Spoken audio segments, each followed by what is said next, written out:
Is our society in the process of collapsing? Are things getting better or worse? One of the interesting things about that question is that there are a lot of people who agree that things are getting worse.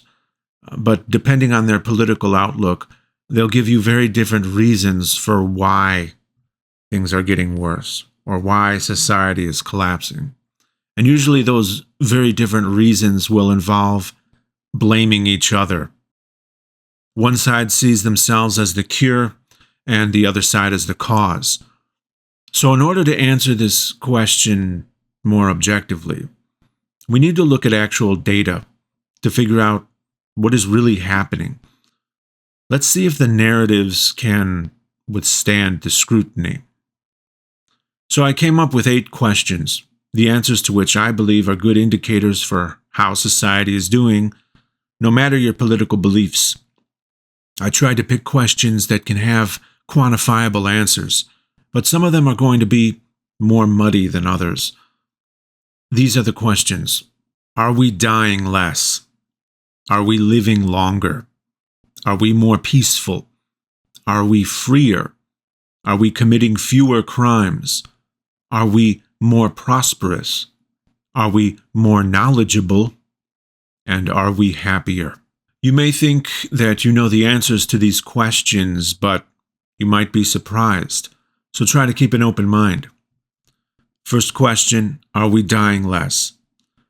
The worldwide data has shown that the death rate has dramatically declined since the 1950s. The further back in time, the more difficult it is to extrapolate from the more limited records and evidence available to get exact numbers, but we know that the death rate generally used to be much higher in centuries past. At the turn of the 20th century, you had a 1 in 3 chance of dying of pneumonia, tuberculosis, or diarrhea. That was just a little over 100 years ago. Not all death rates are created equally, though, which is why the past is even worse than you think in this regard. That's because in the past, people were not living as long as they do today, which answers our second question. So not only were we dying more in the past, but it was younger people who were dying.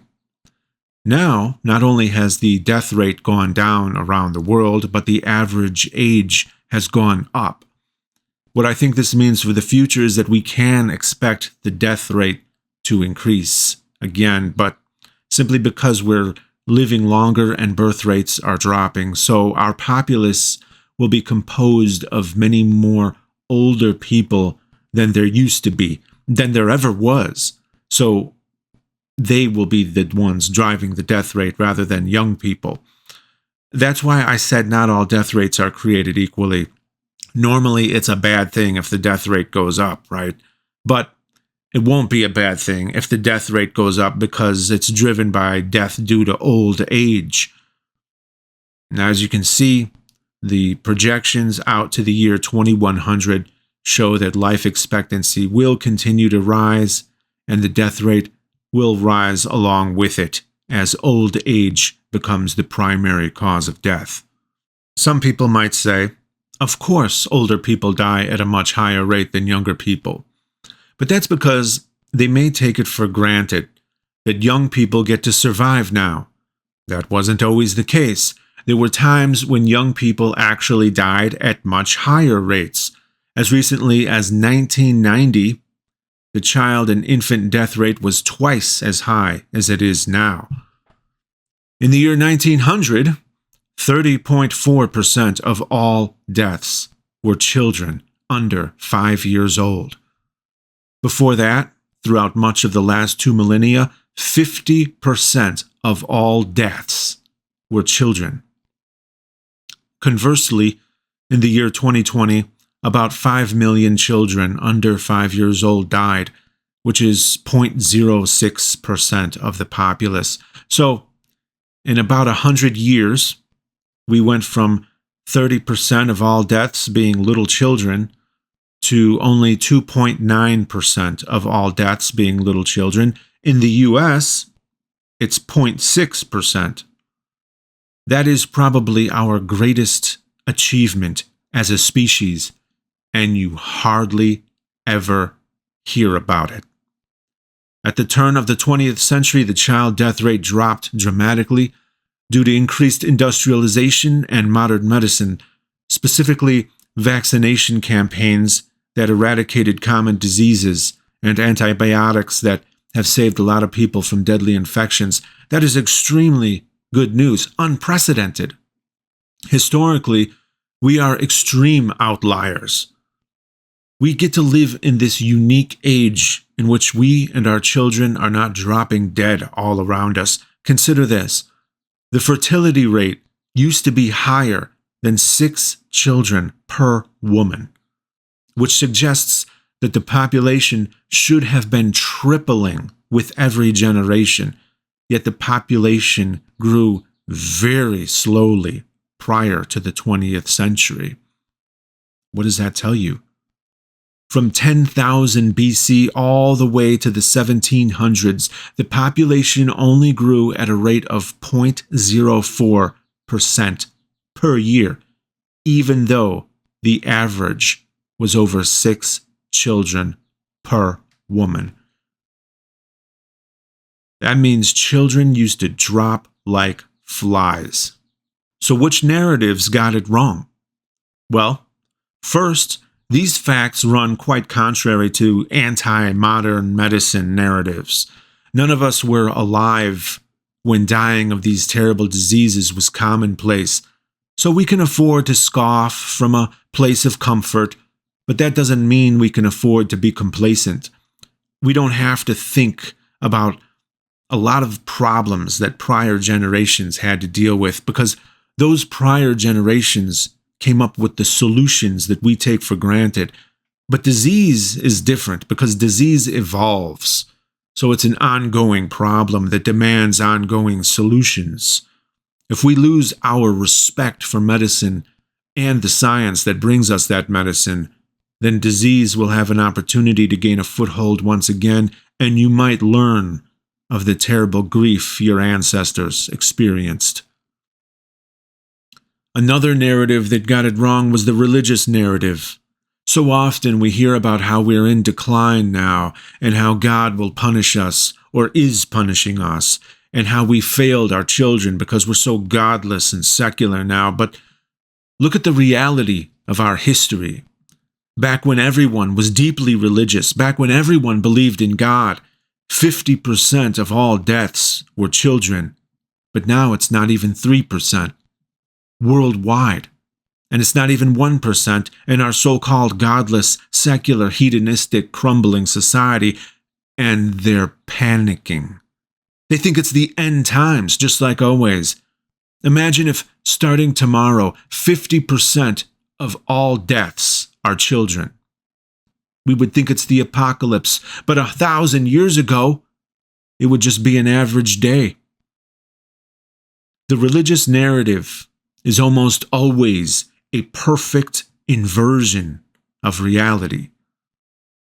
So, for the first 2 questions, I have to answer with a very well-established and easily quantifiable yes. But this will likely change if the average age continues to go up while the birth rates continue to decline. It could also change if diseases find a foothold once again due to lack of respect for modern medicine, but I suspect that problem would quickly correct itself after enough people pay the price for their ignorance. Are we more peaceful? This is the first question in which I wasn't really quite sure how to answer, so I let the research guide me. Now, as someone who is very much anti-war, I am concerned about all the war we've been seeing lately, especially war driven by my own country, the United States, which concerns me as a taxpayer because I certainly don't want to be complicit in it.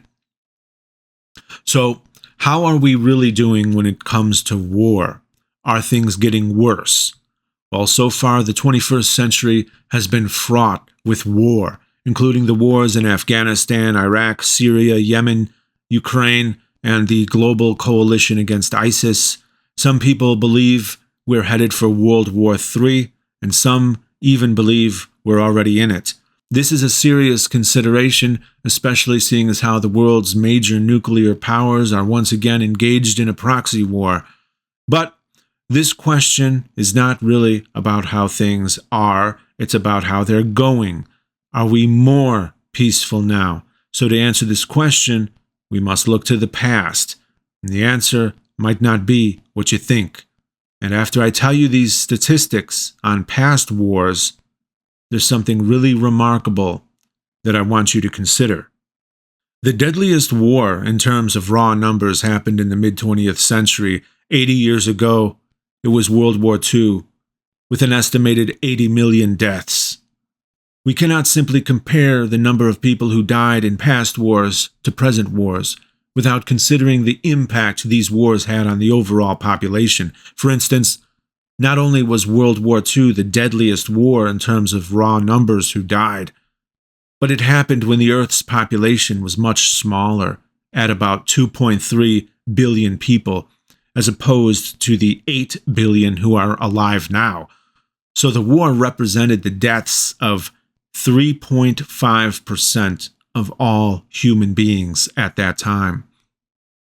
Other wars have also had massive death tolls in the tens of millions back when the Earth's population was even smaller. For instance, the death toll of the Taiping Rebellion is estimated at between 20 to 30 million dead, with some estimates as high as 100 million. But if we go with 25 million, that was 2% of the Earth's population at that time. The Napoleonic Wars wiped out about 0.5% of the Earth's population. The 30 Years' War, which ended in 1648, wiped out about 1% of human beings. The Spanish conquest of South and Central America wiped out 7% of the Earth's population. There were about 500 million people in the 1550s, and the Spanish wiped out about 35 million of them. So in terms of percentage of the global population that died in war, the Spanish conquests were like 2 World War IIs. Around 35 million people were also killed during the Mongol invasions, but that was when there were only about 400 million people on Earth. So the Mongol invasions represent the killing of 8.75% of the global population of human beings, more than 2 World War IIs. The Crusades resulted in killing off about 1% of the population. About 40 million people died in the Three Kingdoms War between the 2nd and 3rd centuries. Since the Earth's population was about 200 million people back then, that war's death toll reduced the human population by 20%, or about 6 World War IIs. The Punic Wars were about 1.5 million deaths, which was about 1% of the Earth's population. These massive wars that wiped out 20%, 7%, 3%, etc. of the Earth's population were fought over many years, and the people who died were bludgeoned, impaled, or starved via resource denial. Between 1880 and 1920, some scholars estimate that India had 165 million excess deaths due to British colonialism resulting in terrible famines. That represents 10.3% of the global population at that time, or 3 World War IIs. So, at first, I thought the 21st century looked pretty bad. But how does it compare to the rest of history? Well, let's add up all the major wars of the 21st century so far and combine their death tolls to see what percentage of the population is being killed in war this century. It's estimated that about 500,000 died in the Iraq War, 400,000 died in Yemen, 243,000 died in Afghanistan, 600,000 died in Syria. Current estimates for the Ukraine war are around 200,000, and they all add up to about 2 million people, which is 0.025% of the global population that died in those 5 major wars combined. And I realize that's no comfort to the unfortunate people living through those wars, but it's not meant to be.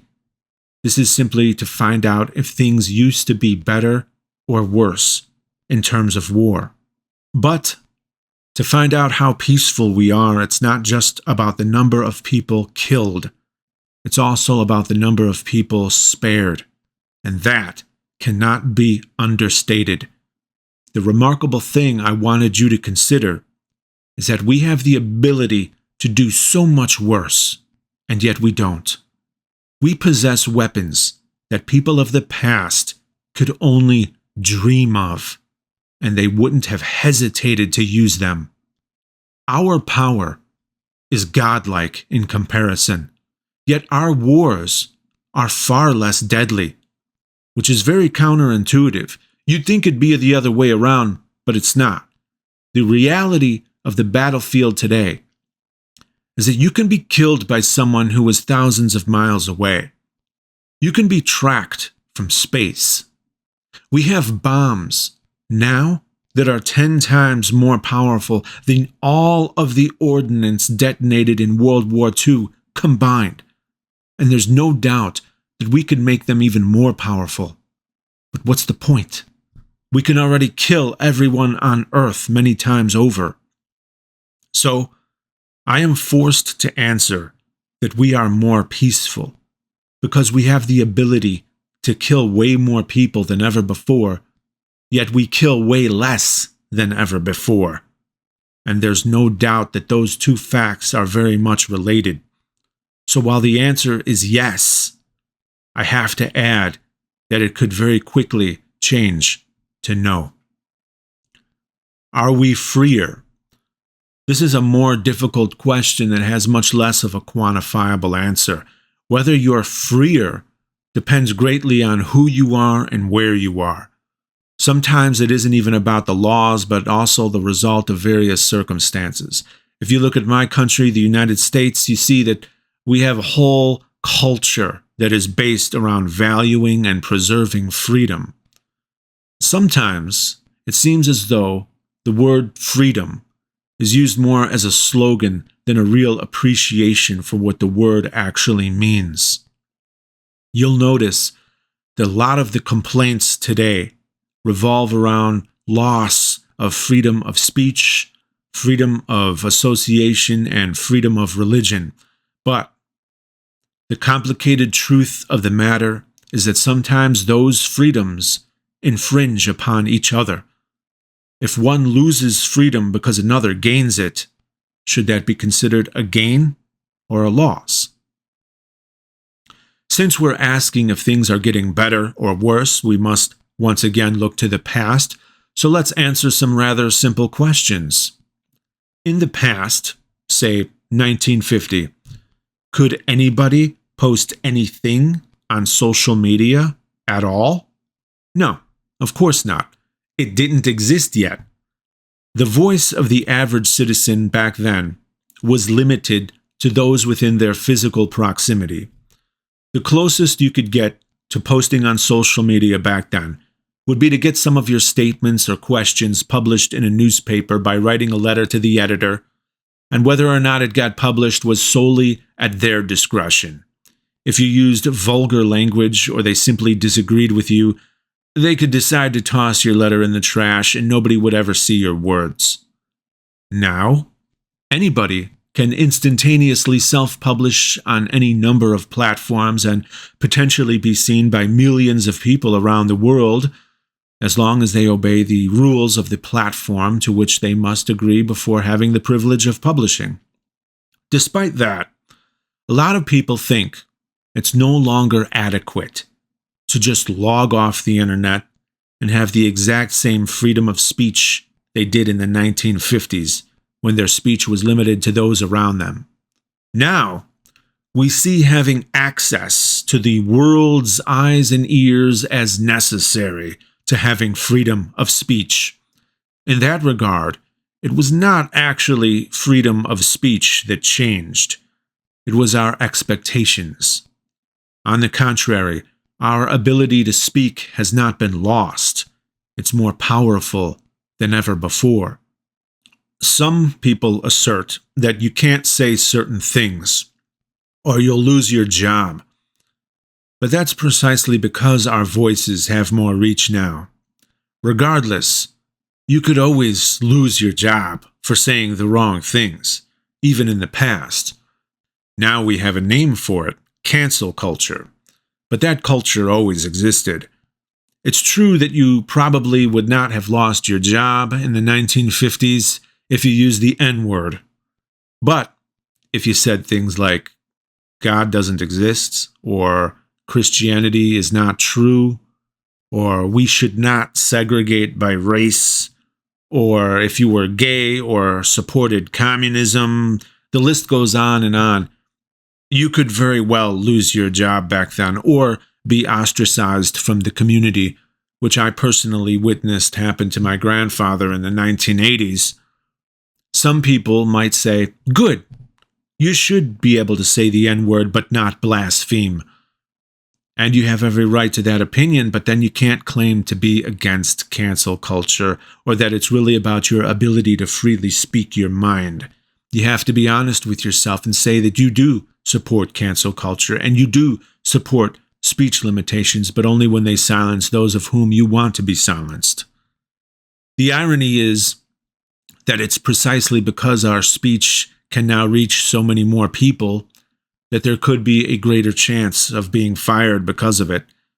In the old days, when only a handful of people may have known you said something objectionable, the company you worked for may have never found out, or even care if they did because their customers weren't likely to find out either. That is no longer the case. Again, freedom of speech did not change. Freedom of reach did.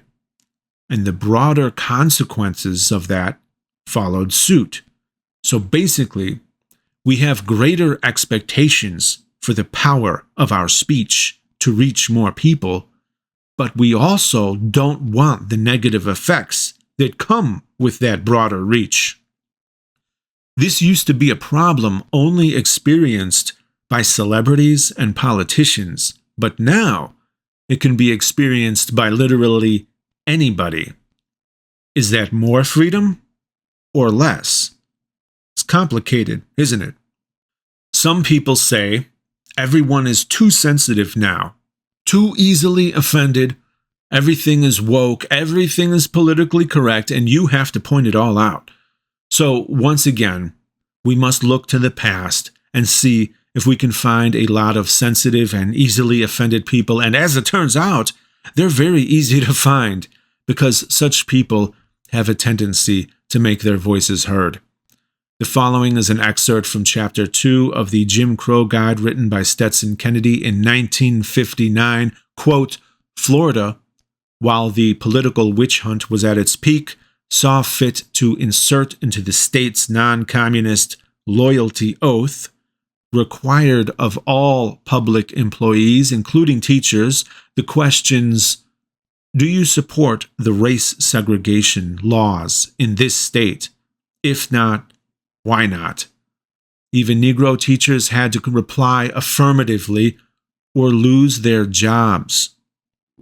Unquote. Sounds like they had quite a strict cancel culture back then, didn't they? The Jim Crow Guide also offered these 7 rules for black people to follow when talking to white people. Never assert or even intimate that a white person is lying. Never impute dishonorable intentions to a white person. Never suggest that a white person is from an inferior class.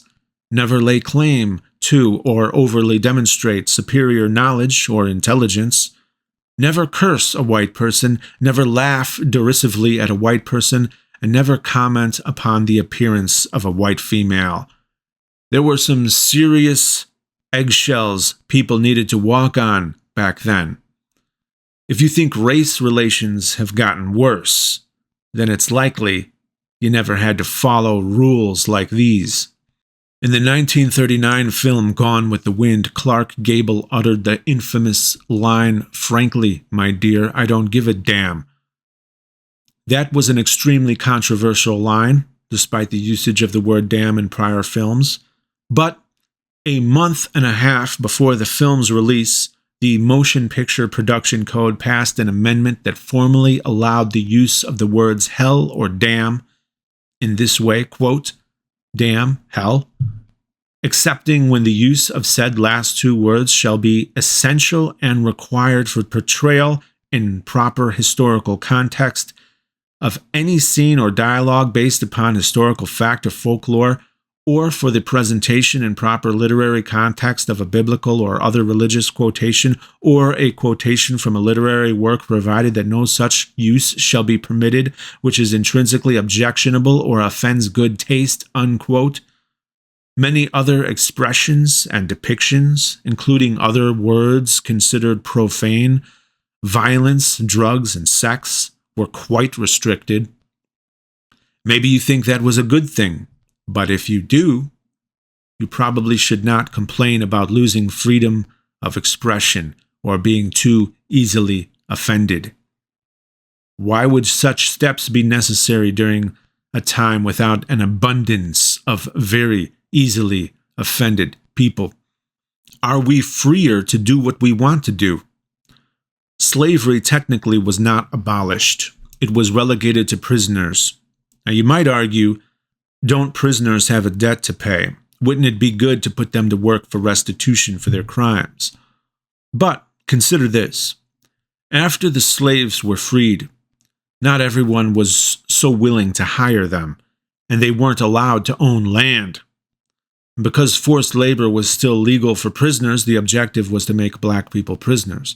That way, they could be slaves again. So, while it was difficult for them to find employment and illegal for them to own land, it was subsequently made illegal to be unemployed or homeless. Such crimes like vagrancy and loitering were used as a loophole to get free labor from black people once again after slavery. According to the Jim Crow Guide, quote, "If you fall into one or more of the above categories, and particularly if in addition you are non-white, you might be charged with vagrancy almost anywhere in the USA, as laws of the various states are very similar.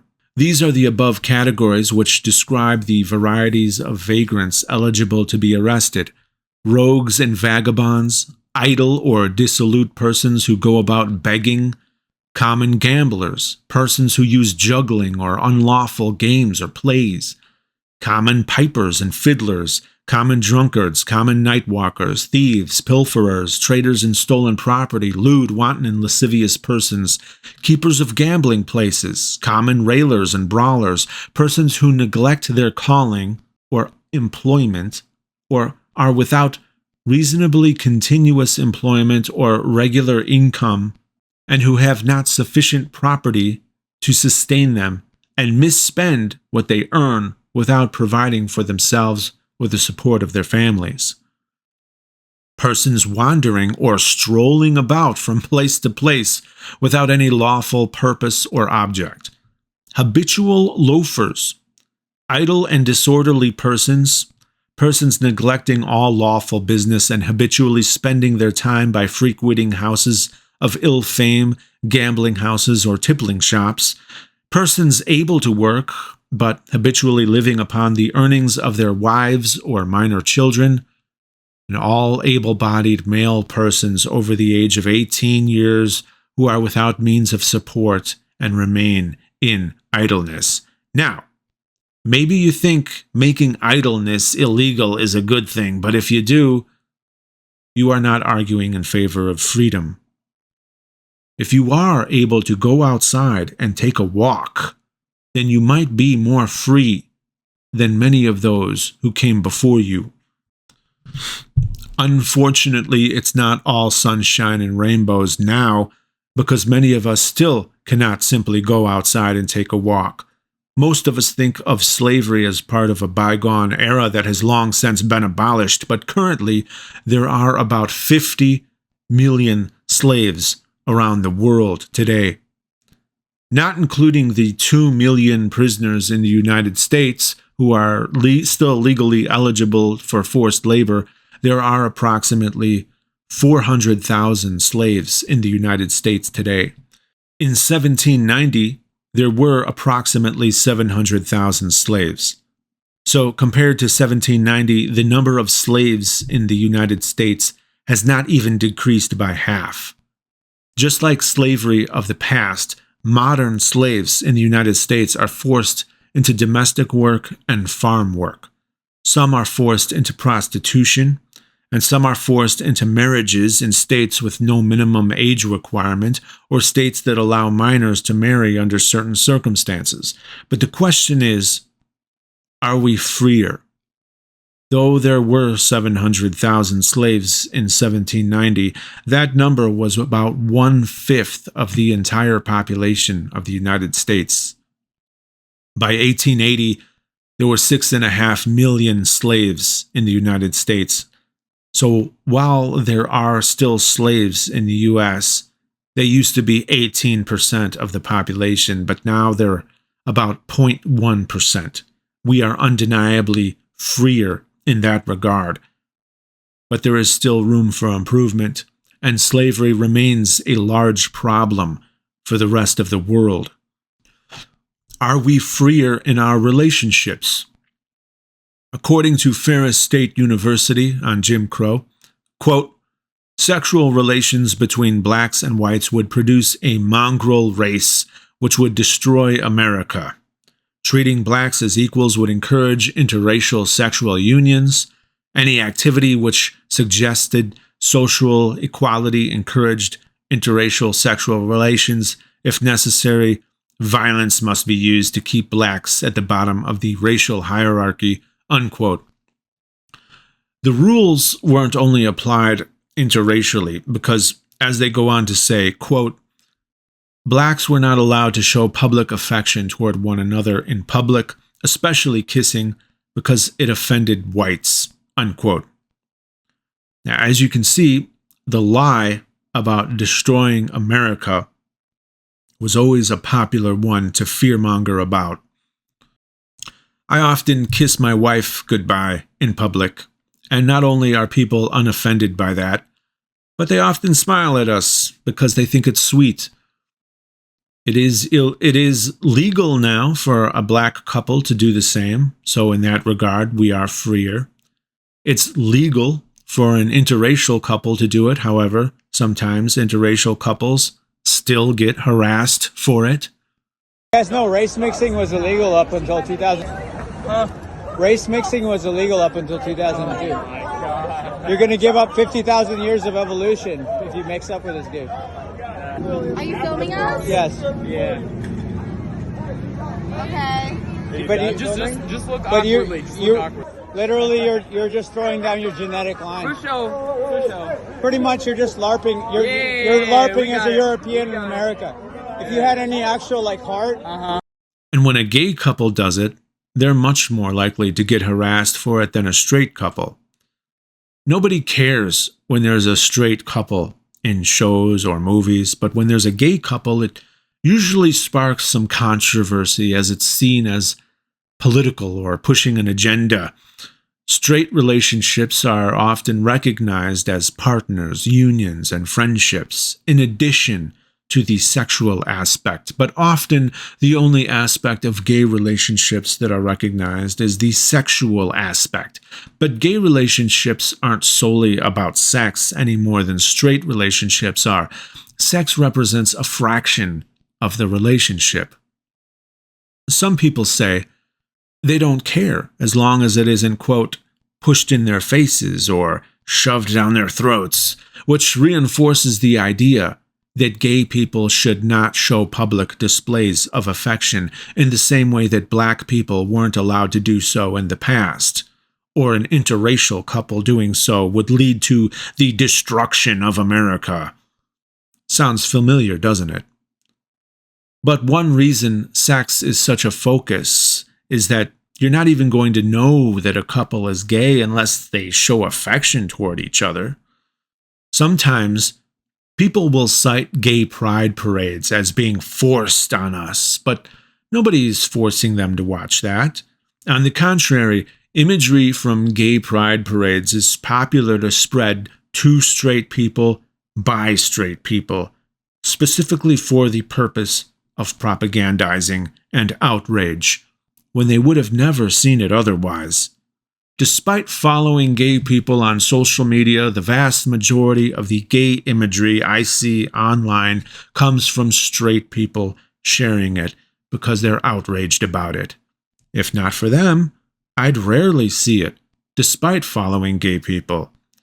This ignores the fact that straight people often also engage in similar public sexual displays, for instance, at spring break, Mardi Gras, or even just an average day at the beach. So in this regard, are we more free or less free? I would say that we're more free because at least we're moving in the right direction. Yet there are still people who would be frowned upon in the same way they would have been frowned upon in the decades past, but at least they can't be challenged legally. So, though we are more free in this regard, there is still much room for improvement. Furthermore, there are currently attempts to create new laws to ban transgender medical care for any age. Other ways to ban transgenderism is being explored, like making it illegal to present yourself as a gender other than the one with which you were born. Barring these setbacks, despite the fact that we are generally moving in the right direction, there still exist many people who would call it the wrong direction. There are still people who would like to restrict racial minorities, gay people, and transgender people in a myriad of ways, but those people should not claim to value freedom, and because of that, they should also never claim to be upset about any perceived loss of freedom, because it's not actually freedom that they care about. It's special privileges that they get to enjoy, which others cannot. That is what they care about, and they should learn how to differentiate between that and freedom. What about other forms of freedom? In the 19th century, you could pretty much do whatever drugs you wanted. It was not illegal. The first law against drugs was the banning of smoking opium in opium dens in 1875. Nowadays, you can lose your freedom for years for possessing drugs. So in that regard, we were more free 150 years ago. Also consider that was before the first car or airplane. Most people were limited to being local their entire lives. But now, you can fly across the country in 3 hours, or hop in your car and do it yourself in 3 days, or talk to anybody around the world instantly. That is a freedom we did not have back then. But thanks to technological advancements, we are now freer to be where we want, when we want. While easier global transportation has increased freedom for some of us, also consider that it has increased the ability of corporations to save money by moving their production to countries where slave labor is more easily utilized, thereby increasing the demand for slaves. So, that's an aspect of modernity that both facilitates more freedom for some while facilitating less freedom for others. Consider that centuries ago, people lived their lives being tracked by neither the government nor huge corporations. They had more freedom to be private. Now, if we want to engage in modern forms of media or communication, which is often necessary for our livelihoods, our data will be tracked and sold. The Patriot Act made it so that people can be legally spied upon, searched, and even held indefinitely without trial. In that regard, we are less free. Some people might point to the recent COVID-19 response as evidence that we are less free, but we took many of the exact same precautions during the Spanish flu pandemic in 1918. A century ago, The government banned public gatherings and shut down schools and churches. Bear in mind that was a time when virtually everyone was religious, so it was not an attack on religion the way the exact same measures are depicted today. There was social distancing and mask mandates. Some areas even made it the law, so you could be arrested or fined for not wearing a mask or even not wearing it properly. And that was over 100 years ago. So are we more free or less free? Yes and no. It's complicated. It depends on who you are and where you are. Minorities of many different demographics have gained more freedom in Western society, including atheists, religious and racial minorities, and LGBT people, with the caveat that transgender people may lose some freedoms in the near future, but I believe hopefully that will be temporary. In Asia, Africa, and the Middle East, however, there are still significant restrictions on individual freedom that affect religion, sexual orientation, and freedom of speech. In wealthier countries, slavery has mostly disappeared, while in poorer countries, slavery is still a huge problem, and demand for slave labor is often driven by the wealthier countries.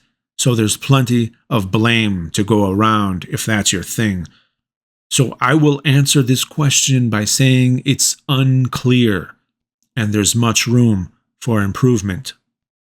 Are we committing fewer crimes?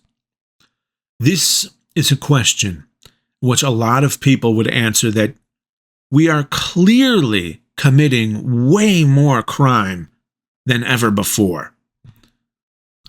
This belief is the result of three things. Widespread video recording, which is a very new phenomenon.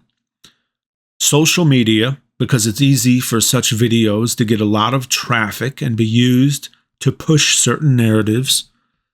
And politics, because in order to sell solutions, you must get people to believe the current methods aren't working and that things are thus getting worse, and they need you, the good politician, to fix it. The truth is precisely the opposite. Crime has dropped around the world. In my country, the United States, not only are we committing less crime, but we are committing significantly less crime. If you look at the murder rate of the last century, you'll see that we're currently closer to where it was in the 1950s, while it was twice as bad in the 70s, 80s, and 90s back when I grew up. It was also pretty bad leading up to the Great Depression. Despite this, there is a new push to expand the death penalty. In Tennessee, for instance, our politicians are spending their time trying to find barbaric ways for the state to be able to kill its citizens. They specifically want to bring back the electric chair, firing squads, and hanging from trees. Leader Sherrill. Thank you, Chairman. And thank you, Representative Powers, for bringing this. I think it's a very good idea. And I was just wondering about, could I put an amendment on that? It would include hanging by a tree also. And also, I would like to sign on to your bill, sir. Thank you. Do these barbaric actions deter murder? Well, the electric chair started being used at the turn of the 20th century, and as you can see, the murder rate actually increased.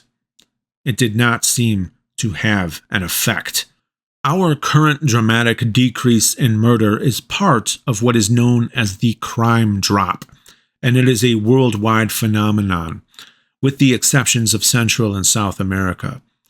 Despite what the news and the social media influencers and the politicians would have you believe, the world used to be a lot more violent. Here's what the homicide rate looked like across Western Europe since the 1300s. And here we are, at the right end of this graph, screaming about how bad things are, and that civilization is obviously collapsing, as is evident by all of the murder and crime we see now. Guess what the 15th century would look like if everyone back then had cell phones and social media to show you the horrors of their time? It would look downright apocalyptic. I keep getting told that the reason for our quote-unquote decline now is lack of God. But back then, everybody believed in God, and everyone went to church, and the church even had respectable authority, yet you were way more likely to be killed back then. It seems that there was much less respect for human life in the past. Remember when I told you that our population is getting older? Well, societal improvements that make life easier for human beings cause the population to get progressively older. Developed nations have a much higher median age than developing nations. That age difference also correlates with crime differences. Not only does life expectancy increase, but people have fewer children. One major reason being that we don't rely on child labor. From a strictly financial standpoint, that makes children an expense rather than an asset. This causes a decline in birth rates. Subsequently, the population gets older.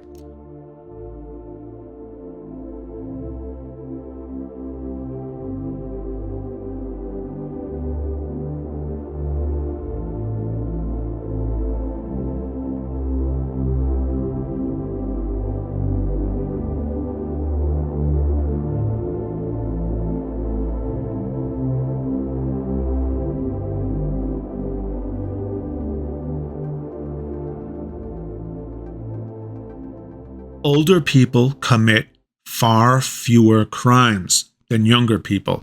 That's true across race, gender, sexual orientation, etc. It's universal.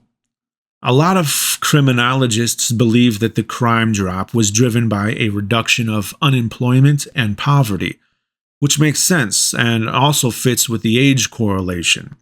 The older the population, the more demand for employees. Also, older people typically have significantly more wealth than younger people. So prosperity lowers the crime rate, and it makes the population older, which also lowers the crime rate. If the population continues to get older, and the projections indicate that it will, then that could end up being an economic concern with fewer available employees and nobody to pay for social programs that older people rely upon. This can be mitigated with immigration and automation, but currently there is still a lot of resistance to both. What about things like pedophilia, grooming, and rape? Are those getting worse?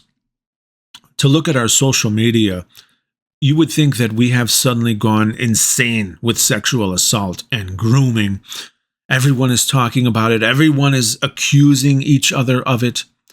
The conversation seems to be very politically charged, but my goal here is to look at things more objectively and come to accurate conclusions regardless of my political beliefs.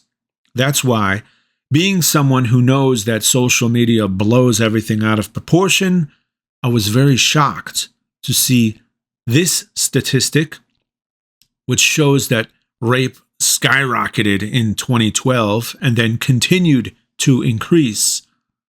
When I saw this, I was baffled because it's so incongruent with the dramatic reduction in the rest of criminal behavior. So is this true? Is the social media hysteria finally right about something after all? Is it because of increased tolerance of LGBT people? Is it our increasing so-called degeneracy? Is it the prevalence of pornography? Some people might see this statistic and use it to promote any one of those narratives, but not so fast. I need explanations, not narratives. So, naturally, I investigated what caused this increase, which is a very difficult thing to do on such an accusatory internet. All kinds of different people will give you all kinds of different reasons for why rape increased. But what if their premise is wrong to begin with? What if they're all just begging the question and the actuality is that rape did not increase after all? It actually went down, just like the rest of violent crime. So what is with this graph? Well, in 2012, the FBI changed how it defines rape. The old definition only included forced penile penetration of a woman's vagina. It did not include penetration of the mouth or anus. It did not include penetration with objects. It did not include people who were raped while drugged or unconscious. It did not even include men who were raped. When the FBI included these other instances under the definition of rape, as well they should, then far more cases were naturally eligible to be included and reflected in the stats. They did not change the stats retroactively, so what you're seeing in this graph is the old definition of rape being used up until 2012, and then the new definition taking over from there. It's not an epidemic of new rapes. When you apply this new definition to prior years, rape still declined, even in 2012, where it seems to skyrocket on this graph. Bear in mind that I'm not saying it's no longer a problem. It is. The question we're asking here is whether it's getting better or worse. Are we at least headed in the right direction? Fortunately, it seems we are. I must stress that the crime stats can't really do enough to show how much better it is now than in the past, because certain things were not crimes in the past that are crimes today. So they're not reflected in the statistics. It was not a crime for a husband to force his wife to have sex, so that wasn't considered rape, and thus wasn't recorded as a crime. Even in the Bible, like in Numbers 31, female prisoners of war were forced to marry the men who killed their entire families, and that was not considered rape. It was considered their God-given right and standard practice as prescribed in Deuteronomy 21. Look at this. The majority of child rape victims are over 12 years old. But in the past, even in the recent past, it was not a crime to have sex with a 12-year-old. So there was no crime to report and be recorded in the statistics. But imagine if it had been. Now, it's illegal to have sex with children. It's either called rape or statutory rape. We actually have laws against it now. That wasn't always the case. Throughout most of history, including within the United States, you could marry a 12-year-old. There's religious people who say that the way we treat children now is going to bring down God's wrath. But the irony of that is that they're expressing their secular morality as if it's religious. Because throughout the most religious periods in history, people were marrying 12-year-olds, and that was considered perfectly normal, and there's no law against it in the Bible. So if you're religious and you have a problem with 12-year-olds getting fucked, that's your secular morality speaking, not your religious morality. Combine that with the fact that children were 50% of the deaths, and it seems that our secular society is quite blessed in comparison. If you were born during the most religious times in human history, you had a coin flip's chance of dying before your 10th birthday. And if you did manage to survive, then it was likely that somebody was going to have sex with you before you hit puberty. But now that the world is headed toward more secular, advanced societies, the narrative is that children have it worse than ever before. Once again, an inversion of reality. Why? I believe it's specifically done to demonize LGBT people, as they are often the ones accused of grooming and pedophilia. But is that what they're doing? Well, let me throw a couple stats at you. 98% of rapes are committed by men, and women are 91% of the victims. Of children, 1 in 5 are girls and 1 in 20 are boys. The vast majority of the perpetrators are the opposite sex of their victims. It doesn't sound very LGBT to me.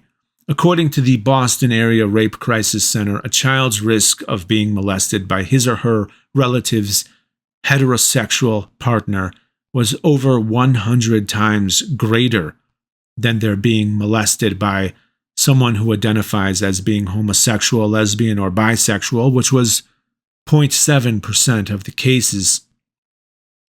If you look at all the propaganda on social media, you'll believe it's the exact opposite. So, do LGBT people deserve all this focus and accusation? The stats don't seem to justify that. Let's do a search. Let's do a neutral search for child sexual abuse scandal and focus on all the most recent events.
Huh. Looks like, as usual, all the people on social media painting LGBT people as sexual abusers and that we need to go back to God once again are in a complete inversion of reality. Ironically, the churches are the ones making it more difficult for me to determine if child sexual abuse is getting better or worse, because in 33 states, the clergy is exempt from having to report child sexual abuse, which helps them cover it up. More than 130 bills have been proposed to overturn that exemption, but failed due to intense pressure from religious groups and well-funded religious lobbyists. Why? Their argument is that it's an improper interference of the government into the practice of their religion. Not only do they know that children are being abused, but they are diligently trying to cover it up. And even with their efforts to cover it up, there are still new stories every single day of children being sexually abused in religious environments. But how often do you hear about that on social media? So, are we committing fewer crimes? Well, technically, there are way more laws now than in the past, so there are more ways to commit crimes. Now we have traffic laws, which obviously didn't exist before cars. Now we have all kinds of licensing laws and computer crimes and all sorts of ways to break the law that didn't exist before. But When we compare apples to apples, like murders, thefts, rapes, etc., we see that crime has dramatically decreased. There has been a recent uptick with the George Floyd riots and the pandemic, but during the last year, crime resumed its decrease, even in the cities, which are used as a political talking point regarding crime, even though the crime levels among cities with Republican governments are comparable to cities with Democratic governments. So, while it's not an entirely smooth downward trend, we are continuing a downward trend, and we're still in a far better place than we used to be. So, I have to answer this question with a yes. I'd also like to point out that this great decline in crime coincides with the great decline in religion. I'm not saying that one is a result of the other, but I am saying that the ages-old narrative that without religion everyone will become violent criminals is perfectly false. And we actually have many years of data now to prove it here and around the world, especially in countries that are both far less violent and far less religious than the United States, like in Europe, Scandinavia, Canada, and Australia. Stop believing the inversion of reality.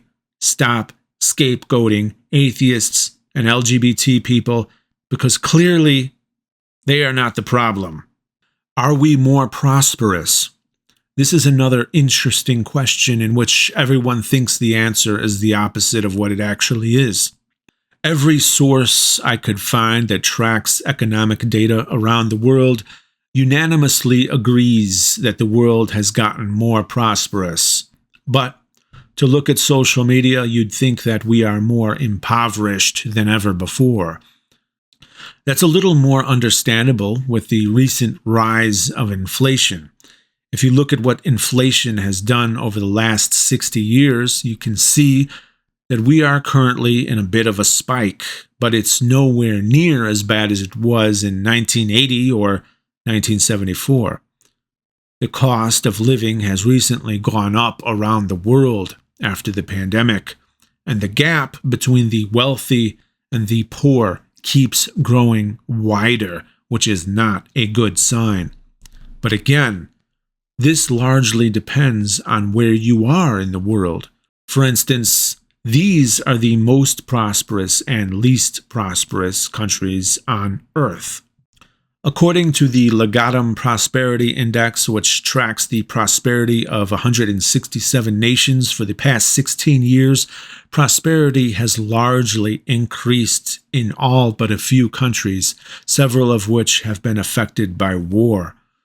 Over the last decade, 148 countries saw improvement, while 19 countries saw deterioration, a far cry from the narrative that the world is collapsing and that we are on the brink of the end times. I should note, however, that due to the pandemic, the last 3 years of prosperity have plateaued. So there has not been much recent improvement. Hopefully, prosperity will resume the farther the pandemic is behind us. The index measures these 12 pillars: safety and security, personal freedom, governance, investment environment, enterprise conditions, infrastructure and market access, economic quality, living conditions, health, education, and natural environment. These are how all the countries rank. Again, we see an inversion of the religious narrative, as all the least religious countries are doing the best, while all the most religious countries are doing the worst. I don't believe religion is a cause as much as a symptom, but again, my reason for pointing it out is to show how, once again, the religious narrative is false. For peace and prosperity, find where the most atheists are and move there. Less worry, means less religion. I cross-referenced this data with the World Bank's Changing Health of Nations report, which tracks 146 countries since 1995, and they are in agreement. Most countries have seen economic growth. They note, however, that some of that growth has relied upon unsustainable misuse of resources. For instance, significant deforestation and overfishing could lead to some problems in the future. Again, this report also indicates that wealth inequality is growing around the world. In other words, the middle class keeps shrinking. I personally believe that if the wealth gap keeps widening, it could lead to fertile ground for civil unrest. Regardless of the overall picture, there are some areas in which I do not believe we are doing as well. Some cost increases started well before the pandemic. Over the last 10 years, homelessness was declining until 2016 and has been going up ever since, though it's still not as bad as 2012.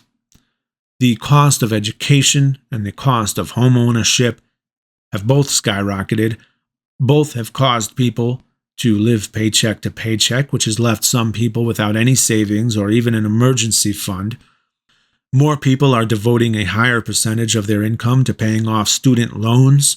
More people are paying higher mortgages and higher rent, leaving them with less savings and disposable income. Despite this, surprisingly, net worth has actually gone up. One of the narratives is that having a college degree is useless now, but that's not true. The median and average net worth goes up substantially with a college education. Another thing to consider on this graph is the gray areas. Those gray areas represent recessions.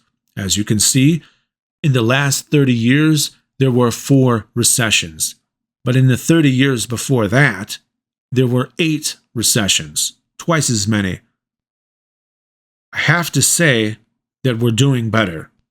I know the whole world is going through a rough patch due to the pandemic, and I know that the erosion of the middle class is a serious problem, along with the increasing unaffordability of homes and education. So, my answer has to be yes, but with the caveat that we are collectively more prosperous, but many of us are struggling individually, and there's a lot of room for improvement. Are we more knowledgeable? This is a really tricky answer to quantify. If you find IQ to be a meaningful measure, then yes, the average IQ has gone up by about 30 points in industrialized countries since the year 1900. That increase is known as the Flynn effect, and it is largely due to environmental factors, mostly because of increased education. When a country becomes more prosperous, it focuses more on education than survival, and its average IQ tends to go up. But because birth rates dramatically decline as a country becomes more prosperous, it is speculated that the average IQ will go down as fewer people are being born in countries with higher education. If less developed countries become more developed, however, then their average IQ could also increase, so it could go either way. There's a lot of variables to consider. Regardless, not everyone finds IQ meaningful, and notice that the question was about knowledge, not intelligence. Of course, both are related, but a less intelligent person can be more knowledgeable than a more intelligent one. And I'm wondering about knowledge.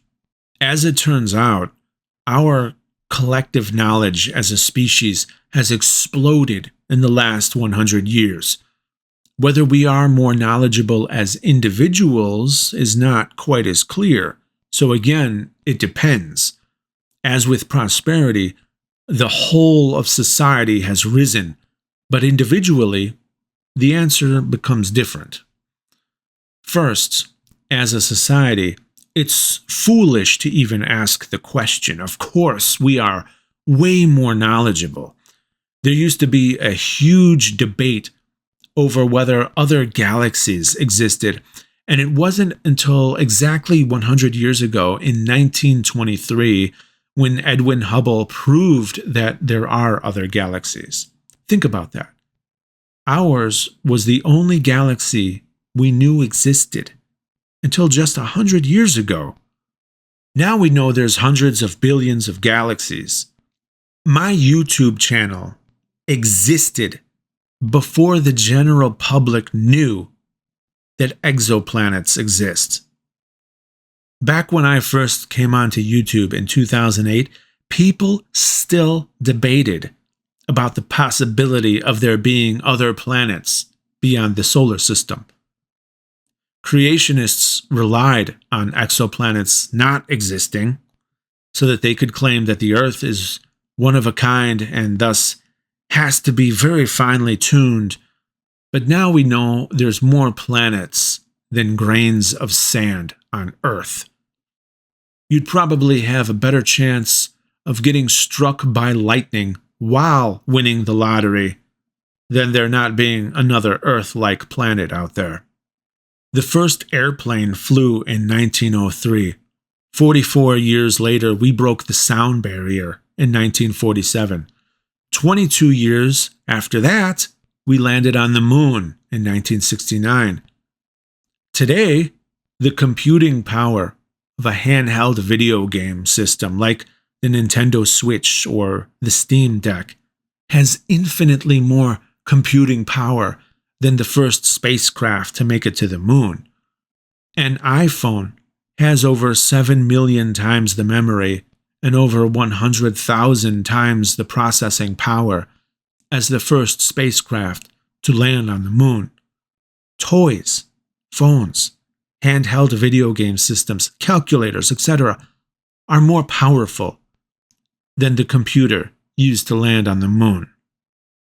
Speaking of phones, since the advent of the internet, we have access to what is pretty much a God machine. If you want to learn about something, you can instantly start learning about it. Doesn't matter when or where. When I was a kid, you had to go to the library during the day and hunt for your answers in a sea of books. And the right books were not always available. If you wanted to find something that was in the news, you had to search through microfiche. We learned about the Dewey Decimal System in school. That information is completely useless to me now. Our knowledge in just about every topic has exploded. We know more about physics, astronomy, chemistry, history, engineering, biology, medicine, you name it. But here's the thing. Our advantage is also our disadvantage. Because now, there's so much more information to know in each topic. Human beings have to specialize. This means that to have sufficient knowledge to advance a given topic, you pretty much have to devote your life to it. In other words, nobody can be a jack of all trades anymore. This means that even our most brilliant minds are incredibly knowledgeable in one area while being totally ignorant in many other areas. This has the added detriment of giving the false impression that just because someone is an expert in one area, they are then qualified to speak about other areas of which they know nothing. That's how you get compartmentalized. There are people who can take an engine apart and put it back together again, but not understand basic philosophical concepts. And there are philosophers who don't know how to change their oil. These specializations create a helpful division of labor, but also a potential vulnerability in demand. Think about it. Human innovation throughout all of history, from the very first hunter-gatherers who figured out how to use fire, all the way to the people figuring out how to get artificial intelligence to make art, have done so in order to make human life easier. agriculture, animal domestication, cooking utensils, the wheel, architecture, aqueducts, roads, boats, wagons, trains, cars, planes, robots, assembly lines, computers, etc., all built with the intention of making life easier. Invention built upon invention, built upon invention, until what? Until all of our knowledge is specialized and we don't learn what we don't need to learn. Think of all the forgotten knowledge. We live the solutions to the problems of which we are unaware. People already solved them for us. The problems that plagued our ancestors to the point in which it was all they thought about are things we never think about. Why? Because they were successful. That's why every tough guy who thinks that the world has gotten soft doesn't realize that they're soft too. We all are, except for maybe a tiny minority. Despite the fact that humanity is so much more knowledgeable now, a caveman from 20,000 years ago would have a much easier time surviving in the wild than any random person you pluck off the street today, because they had knowledge we just don't need anymore, so it's lost to us. We still have access to that knowledge, but most of us don't look into it, let alone even think about it. That's because for thousands of years, the human project has been about how to make life easier, and we are the latest product of that project. Of those thousands of years of work and innovation to make life easier, we are the current result. We have it the easiest. Now, I know it doesn't seem like that sometimes, but we do. We will continue the work of making our lives easier, and future generations will be the beneficiaries of our work as they continue the project. Perhaps 100 years from now, changing the oil of a car will seem laughably archaic, and nobody will know how to do it because there will be no need to do it. Perhaps people 100 years from now will look back on how we live now and marvel at how hard we have it. But only if we do a good job at being human. So to sum up the answer to this question, as a society, we are significantly more knowledgeable than ever before. As individuals, a lot of us know more about the broader mysteries of the world and universe that even people of the relatively recent past wondered about. But human beings have become reliant on civilization, so much so that our very survival is dependent upon the systems we have developed. If we were to somehow lose those systems, a significant portion of us would die very quickly for lack of resources because we rely on mass production, international trade, and division of labor. And the next wave of us would die due to lacking the knowledge that is no longer needed in a civilized world. We would be less vulnerable as a species if we reorganized the world into more self-sufficient communities. I don't believe that will happen because human beings will also always seek power, and power facilitates two things very well: corruption and consolidation. So the answer is yes, we are much more knowledgeable as a collective, but our individual knowledge is more specialized, modern, and makes us more vulnerable. Final question: are we happier? In my opinion, this is the most difficult question to answer for two reasons. One, it's not easily quantifiable. And two, it relies on self-awareness. And I don't think that a lot of people are very self-aware. You might ask, how could someone not know if they're happy? But the question is not, are we happy? The question is, are we happier? As in, than we used to be. And people do not accurately assess the past. I always suspected that. But I didn't realize just how badly people assess the past until I got old enough to actually live through the years people now romanticize. So now I know how full of shit they are. When I was a kid, I got the impression that most people would have said that they're less happy than they used to be. I think that's just a part of getting older. We tend to look at the past with more fondness than we had when we actually lived through it. Most people remember their experiences between the ages of 15 to 30 the best, because that's the period when you experience a lot of major life events for the first time. Living on your own, college, love, work, marriage, children, etc. Psychologists call that the reminiscence bump. After 30, everything kind of just starts to blend together. The best way to combat that is to keep trying to experience new things. But most people either choose not to do that or their life circumstances prohibit them from doing so.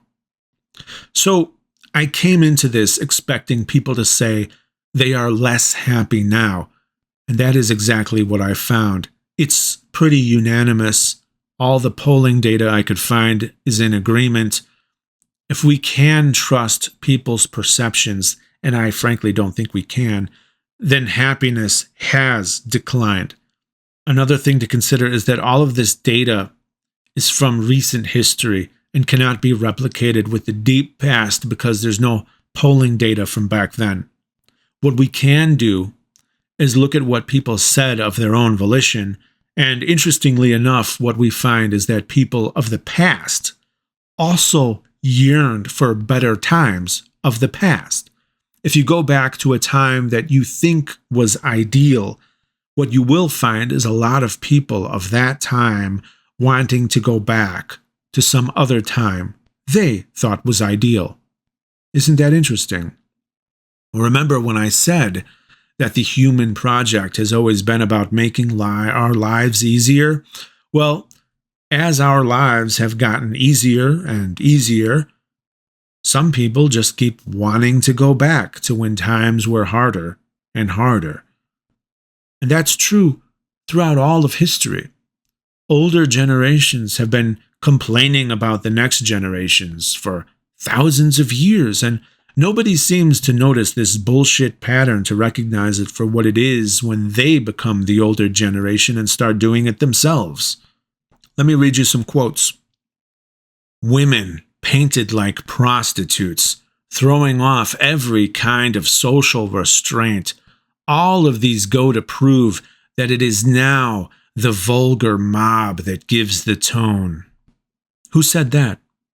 Ben Shapiro? Jordan Peterson? Matt Walsh? No, it was said by Oswald Spengler in 1933.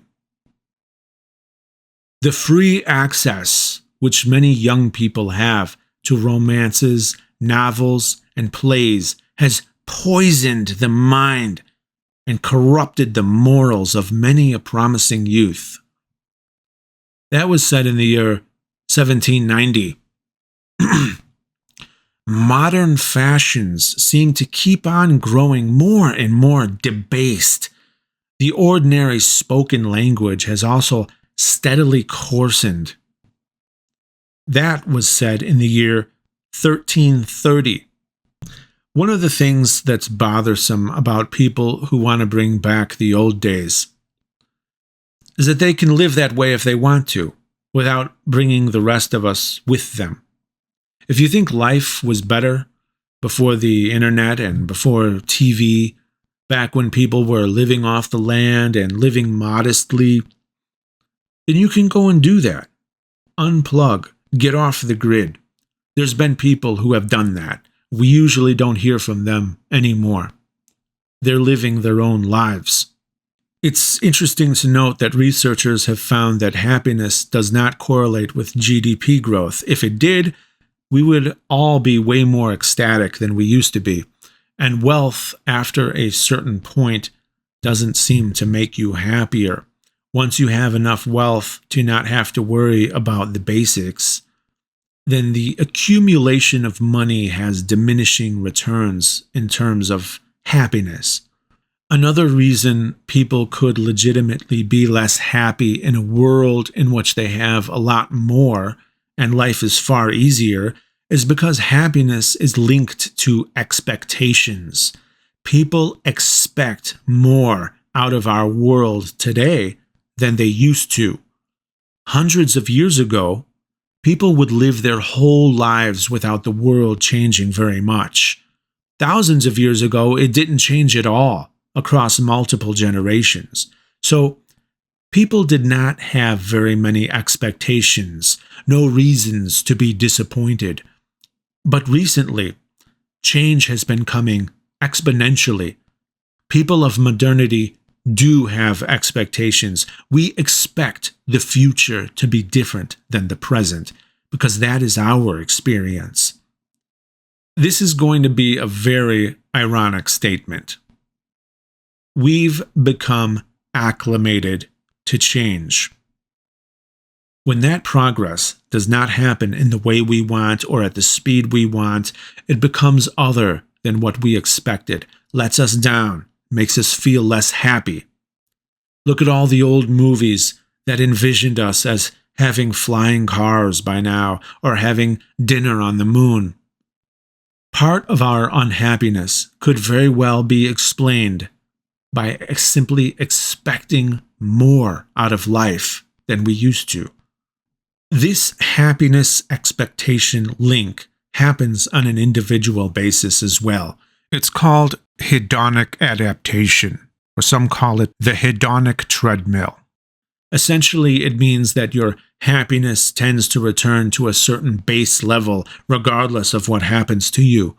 In other words, if you won $100 million in the lottery, you're going to be really happy about it at first, but you're going to get used to it. And those levels of happiness will decline right back to what they used to be before you won the 100 million, or at least to where they would be at levels of financial security. Conversely, people who experience bad things eventually recover to their base level of happiness, typically. It's interesting to note that those who win the lottery typically have more difficulty enjoying the little things, and those who recover from trauma are typically more able to enjoy the little things. So, counterintuitively, a lottery winner could have more difficulty finding happiness than a trauma survivor, simply because the lottery winner becomes jaded and calloused to joy, while the trauma survivor becomes appreciative and sensitive to joy. I believe that phenomenon is mirrored in our society today, because as a society, we have gotten used to having it good. We live in the most absurdly magical time in the history of Earth. A time in which children aren't dropping dead all around us. A time in which you can ask the God machine in your pocket a question and get an answer. A time in which traveling a few hundred miles won't take weeks, but merely an afternoon. A time in which you aren't in danger of starving because of bad weather or an invading army. We won the time lottery of Earth's history. And we have hedonically adapted our way back to base levels of happiness, while thinking we're less happy due to things like nostalgia and revisionism about times that were far worse. And because we've had it so good, we may find it more difficult to enjoy simple pleasures, or be grateful for what we do have, especially when the horrendous alternative is beyond living memory. So, I am forced to answer this question with a no, we are not happier, because that is what people say. But I'm adding the caveat that it's probably largely an illusion. 6 questions are answered with a yes, 1 with an uncertain, and 1 with a no. I must conclude that society certainly is not currently collapsing and that things have largely gotten better. I will add, however, that change happens much more quickly now than in the past. That could be very good, and it largely has been, but it could also be very bad. At the speed we're driving, mistakes will be less forgiving. Yes, we are currently not collapsing, but even that too can change very quickly. So, I will leave you with these 3 words of advice. Always be vigilant.